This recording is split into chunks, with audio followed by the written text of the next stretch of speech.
Hello and welcome. Right, I'm going to move on this part here, and what I've done is I've created just a simple piece of geometry in here, just a hemisphered sphere with low polygons.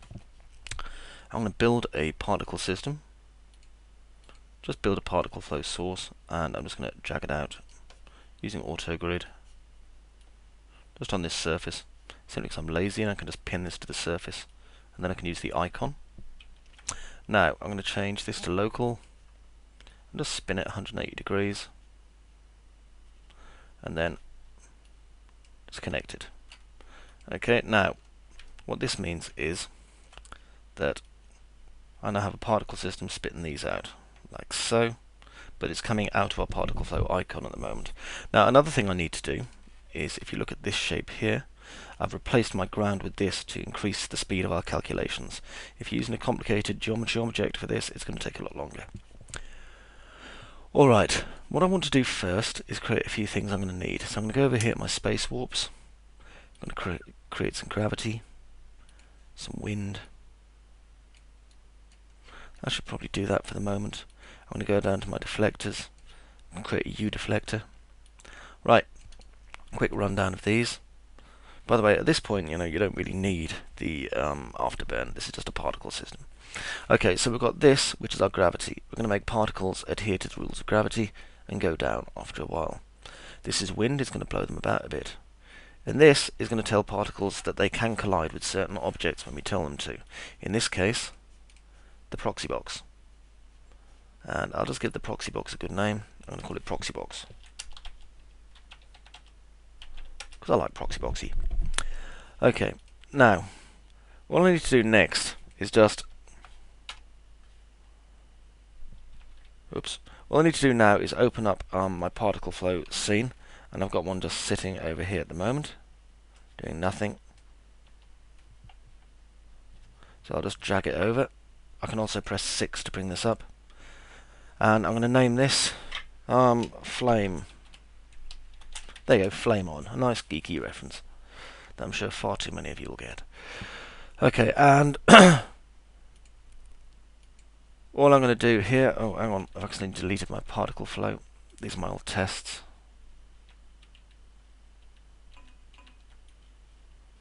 So I'm just going to have to quickly create a new particle flow on this. Sad, isn't it?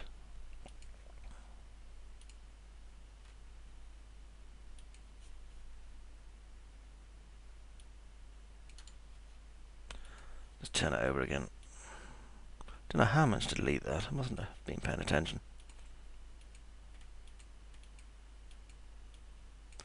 Okay, there we go. So again, particle system, blur, vomiting on the ground. Alright. So with this selected, press 6. Here's our particle system, which I'm going to call Flame On. That's Glam On. Okay, we'll call it Glam On. Just the sheer hell of it. And for birth, we want frames 160 to 210. Position icon is going to become position object. For the object itself, I'm going to add our AB emit, which is that small hemisphere I put inside here. Let's take it to about frame 166 so we can see particles starting to come out. There. So they're all being poured out of this thing at the moment on the position object. Now, speed's a long icon arrow, which is fine because the icon's bound to this. So let's increase the speed a bit so it kind of shoots out a lot more than it was. Just take it to 1000 for this simulation size. You might want to mess around with yours a bit more. Give it a variation of about 0.05, just for a tiny bit of irregularity in it. And a bit of divergence. Maybe about 12. And that way it's kind of blooming out like that. Okay, that's good. And as you can see, it's just shooting straight at the ground and then colliding with it and going through it. There's no actual processes taking place on it at the moment. Right, next thing I'm going to do then is enable this. So I need a collision. And my collision is just going to go here. And I'm going to add this. At this point now, the particles basically collide with and then bounce off the floor. Okay, well let's change the parameters of the floor, or whatever we called it. So here you go. And if we go into the modifier panel, that's wind, hang on, for the U deflector, we'll change our bounce to about 0.12. We can then change our variation on the bounce to maybe, 10%. Chaos will have less than, well, we'll have 5%. Friction will make about 20%. And that should do it. Okay, now, when this gouges out polygons, if you watch, they're not bouncing as high, they're just kind of spraying along the floor like this, yeah? Because we don't really want them to rebound into the sky. That's it, we're going to keep them. Okay, next thing I'm going to do then is do an age test. And I'm going to stick that underneath here. And the age test is a secondary test. So if basically it hasn't calculated that there's a collision, it's going to go off and work out the age of the value, the age of the particle instead. And in this case we want the particle's age to be 15, give or take 3 particles. And if it is, we're going to pass it on to a secondary, which is a spawn. Okay, so let's name what's happening now. So I'm going to rename this, and this is flames come out. And this one's going to be called smoke gets made. And let's just pass age test onto smoke gets made. So at the minute, particles just then zoom off into infinity. So we've got particles hitting the ground, and we've got particles being created from particles and zooming off into nowhere. So let's change the speed on these particles. Oops, hang on. Just accidentally put it over the top of that one, which was an append. Okay, here's the speed, and we're going to drop the speed down to round about 25 with a variation of 0.1. So new particles that get created that aren't hitting the floor are just going to kind of move a lot more slowly and loiter, you see? So we've got some that are hitting the floor, and we've got some that are just, And under age test, we can have it by absolute, particle, or event. So if we have it by, If we have it by absolute age, as you see, it's already well past 15, and they're just going to be floating around doing nothing. And if we change this to event age, it's the actual age of the event they were stuck inside of.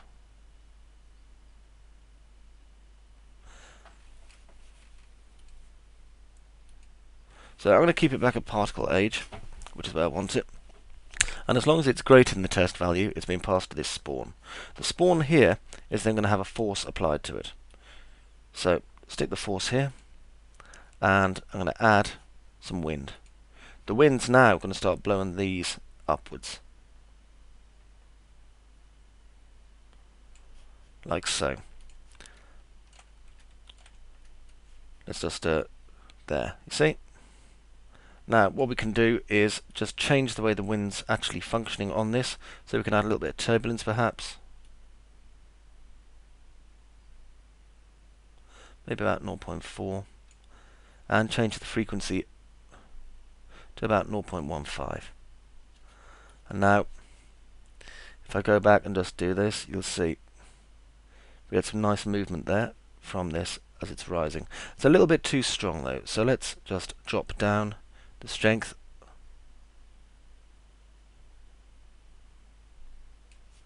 Let's see how that looks.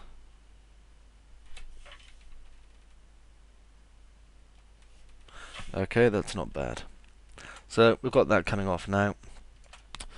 And what I'm going to do here is perhaps put a drag in as well.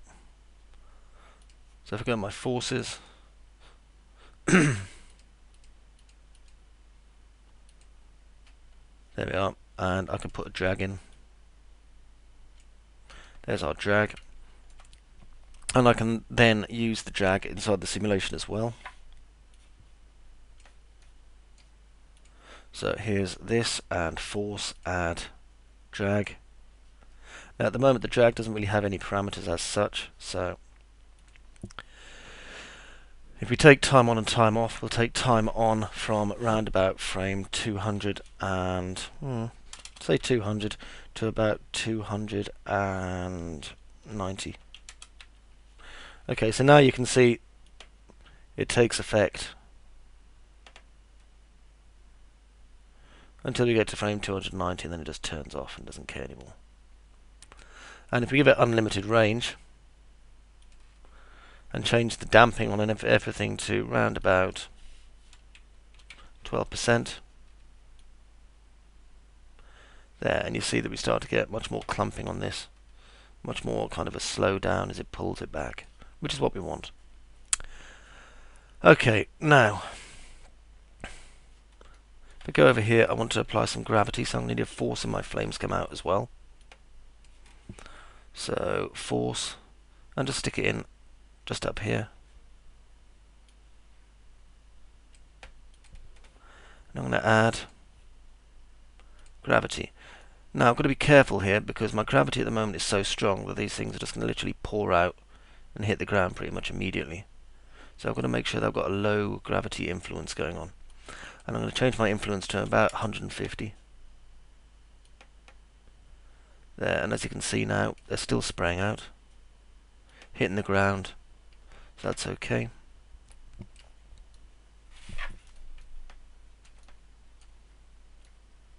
Now I'm going to need to change the amount that comes out of this. At the minute we've got 200, so let's change this to 500 for the moment. This will allow us to see this a lot better.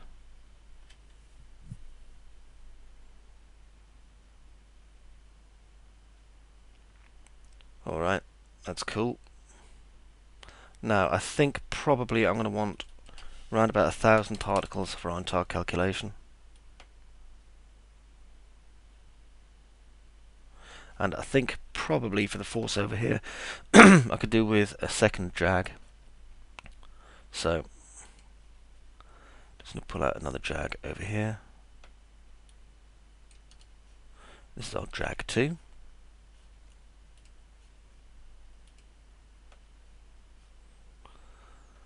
And for our drag 2, I'm just going to turn it on at about frame 160 and turn it off at about frame 300. Okay, and this way it kind of pulls it back a bit when it's being launched, like that. There we go. I'll change the damping on this to about 7.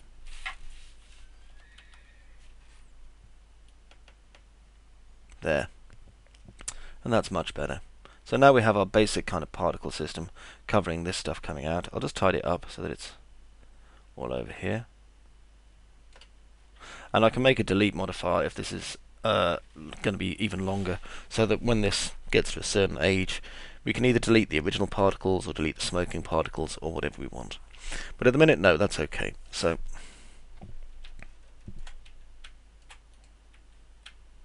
what I'm going to do is just group these in a new layer with this. I'm going to call this, I should probably call this the P-flow group.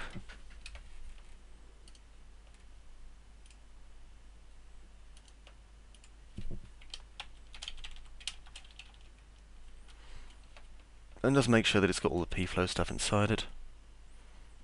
There we are. Okay, that's fine. So the next step's going to be taking this, and I should probably hide this because we're not going to need it. So I'm going to go to Properties, and I'm going to add this to my particle flow group first, and then in Object Properties I'm going to make it see-through and non-renderable.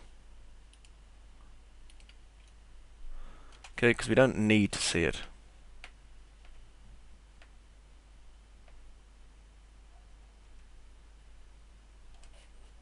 Alright, that's fine. Okay, so in the next part of this set, we're going to start making these actually look a bit more like fire.